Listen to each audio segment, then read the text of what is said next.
Various virus epidemics are raging in China. Many mainland citizens have revealed that a large number of seriously ill patients are crowding hospitals. People around them are constantly passing away suddenly, and many are dying in their sleep. The phenomenon of people collapsing everywhere has become the norm. Crematoriums are expanding, and rural cemeteries are full. In late March, people in many places told NTD that all major local hospitals and funeral homes were full. Mr. An, a citizen of Shenzhen. Now there are many sudden deaths of all ages, but more among young people.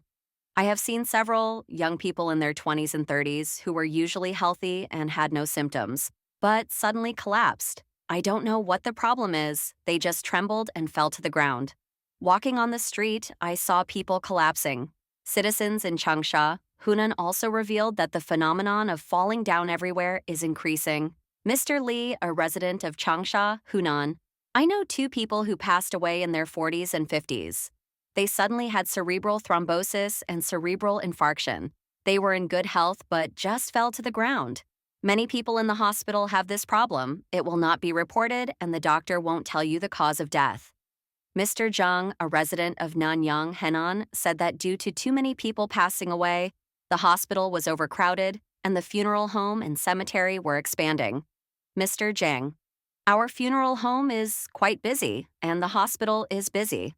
I went to the hospital to visit patients these days. A relative was hospitalized. When I arrived, the corridors of the ward were full of beds, completely full, and even the elevator door was blocked by beds. There was no place to put them. They were everywhere, especially in the cardiovascular and respiratory wards. I went to visit the graves during the Spring Festival. The cemetery area was constantly being dug up. Mr. Yuan, a resident of Fuyang, Anhui, said that the local cemeteries were sold out and many people had no place to be buried after passing away. Mr. Yuan, there are many sudden passings among people in their 40s, 50s, and 60s, and the funeral homes and hospitals are full. They bury the deceased after cremation, and some are buried in secret. The original cemeteries have been sold out. Even the planned ones, like in my township, were bought in advance by the elderly. Now the deceased have nowhere to be buried. Ms. Zhang, a citizen of Yuxi, Yunnan, revealed that this year, there are more people who passed away from myocardial infarction and cerebral infarction. The number of funeral homes has increased, and so has the price of cemeteries. Ms. Zhang, there's still fever and coughing, that is, pneumonia and white lung have become more common recently.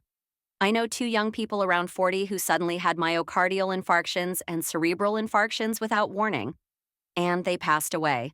The price of cemeteries has gone up too, by thousands or even tens of thousands of yuan compared to before. The number of passings in recent years has increased compared to before the epidemic. The authorities first said it was influenza A, then some virus infection. They just changed the name to fool the public. Mr. Chen, a truck driver in Fujian, revealed that he drove around and saw people passing away all over the country. He believes hundreds of millions may have passed in recent years. Mr. Chen. Several of my relatives and friends passed away in the past 2 years. They had all sorts of diseases. They had been treated their whole lives, spent all their money in hospitals, and still passed away. Many relatives and friends around me are gone now, mostly middle-aged and elderly. There must be hundreds of millions of deaths across the country. You can feel it. Just look at how many people around you have passed away. I drive all day and see funerals constantly. Since the start of the year, there have been funerals every day. I've seen so many. Mr. Chen also revealed that crematoriums and funeral homes have been expanded, but cremated bodies are no longer viewable. Families are worried about multiple bodies being burned together. Mr. Chen. Now the crematoriums and funeral homes have been upgraded. Cremation is faster, but you can't watch anymore. Before we could see from outside, but not now. The technology is better. 2 or 3 years ago, there was no time to cremate. When relatives passed away, we had to wait in line for several days, even half a month or more. Now it's improved, and many can be cremated in 1 day. Citizens in Wuxi, Jiangsu province disclosed that a large number of young and middle-aged people in major hospitals have white lungs and heart conditions. But the authorities are hiding the truth. Mr. Liu, a citizen of Wuxi, Jiangsu. Now there are many heart conditions and white lungs here, affecting people in their 20s to 40s. Everyone knows where the problem comes from, but the government media won't touch that sensitive topic. There are many people at the funeral home, but the authorities forbid discussion and the news is tightly controlled. Of 258 square kilometers, the Jingjin New City project was once hailed as Asia's largest complex of villas and high-rise buildings. However, it has now become China's latest ghost city, with more than 3,000 villas and hundreds of nearly abandoned office and apartment buildings. An hour's drive from Beijing, next to the Jinji Expressway turnoff in Tianjin, an archway combining Chinese and European styles welcomes you to Jingjin City. The Gate of Triumph, named after the Arc de Triomphe in Paris, leads to a planned urban area spanning 258 square kilometers, featuring at least 3,000 villas, a five-star hotel, a resort with hot springs, golf courses, museums, temples, 2 universities, entertainment facilities, and a huge area of abandoned land. Yet what is missing here is residents. A local resident, Mr. Gao Huaxu, in his 60s, said that in the area where he lives, there are nearly 400 villas, but only about 8 to 10 of them are occupied during the fall and winter. In the spring and summer, the situation is better, but no more than 20 are occupied, Mr. Go said. Tianjin's Baodi district government, together with Hong Kong property developer Hobson Development, began the project in 2002. In 2006, the Chinese government approved Jingjin City as one of 11 satellite cities for Beijing and Tianjin to be developed. More than 20 years later, Asia's largest villa complex remains a ghost town with a sparse population, deserted streets, and an eerie silence. A representative of Hobson confirmed that the area was a construction site and that many villa owners were wealthy business leaders who were too busy to visit their properties. The project would take time, said Zhao Yuting, general manager of Hobson's Tianjin area, arguing that it would take longer to build a city than just a residential area. But in new cities such as Ordos in Inner Mongolia and Shenmu in Shanxi, infrastructure and economic opportunities have lagged behind construction, making them less appealing to residents, experts say. Walking down the main street here feels lonely and cold. Some shops leading to the city center have empty shelves. A woman who rented a temporary apartment in the area 4 years ago for gardening work says she has never seen a shop stay open for long. There used to be a pet shop here, but it quickly closed down, she says. Outside the main gates of the residential areas are empty shops with large broken signs, some advertising hair salons or gyms. Zhang Jun, a cleaner, says they were brought here to make the area look populated. A few minutes' walk from the Arc de Triomphe is a massive 800-room Hyatt Regency. Rising like a castle in the twilight, the hotel is largely empty, save for a dozen staff and guests preparing for a product exhibition. 2 hotel staff said they usually only receive 100 to 200 guests. Only on weekends does the number increase slightly. Zhao Zongsheng, a taxi driver outside the universities, said the city was almost dead, with no facilities and a long commute to Beijing and Tianjin. It's only suitable for those who are retired but not too old, Zhao said. At the project sales center, staff said most of the villas had been sold, but owners rarely came.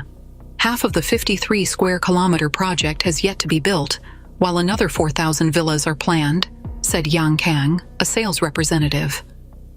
Most buyers are purchasing for retirement, vacation, or speculation.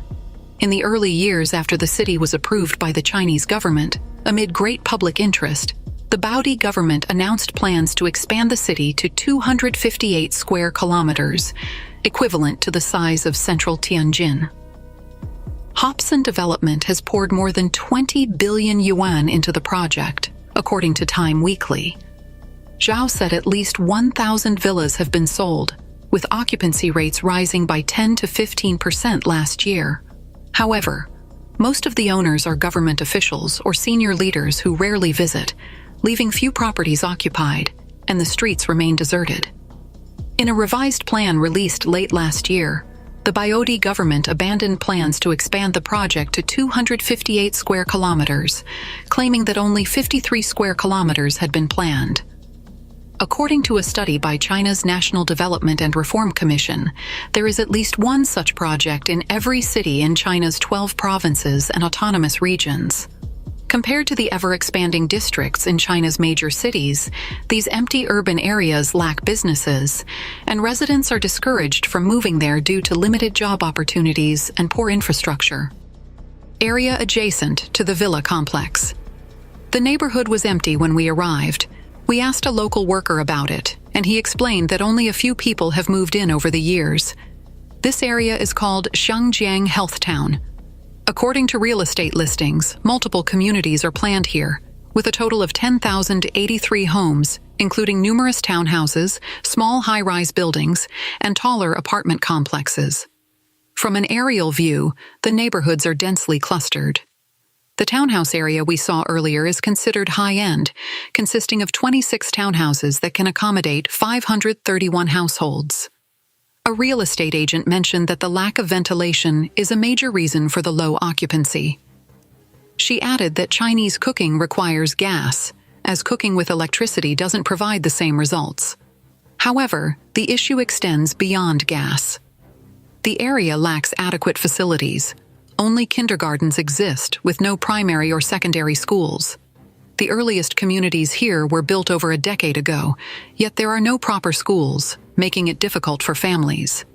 Medical facilities are also scarce, with only a private hospital and a pharmacy available. Shopping options are limited to basic supermarkets, with no malls or entertainment facilities such as gyms, parks, or cinemas.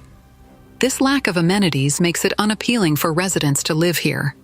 Nearby, several high-rise residential buildings have halted construction, likely becoming stalled projects, or Lan Wei Lu. Some appear complete from the outside but remain unfinished inside. Online information reveals delays in certain housing estates in this area. These tall buildings, over 30 floors high, seem to consist of small units, which we plan to investigate further. Inside one of the residential properties, the unfinished state is evident. Despite many houses being built, they remain undecorated.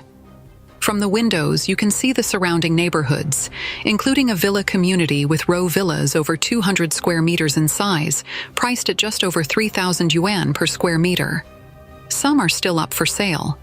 The high-rises nearby also have similar pricing, which is surprisingly low.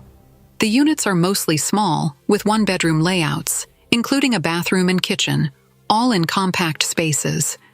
Despite the low prices, the area's shortcomings have left it desolate and uninhabited, and this desolation has persisted for decades.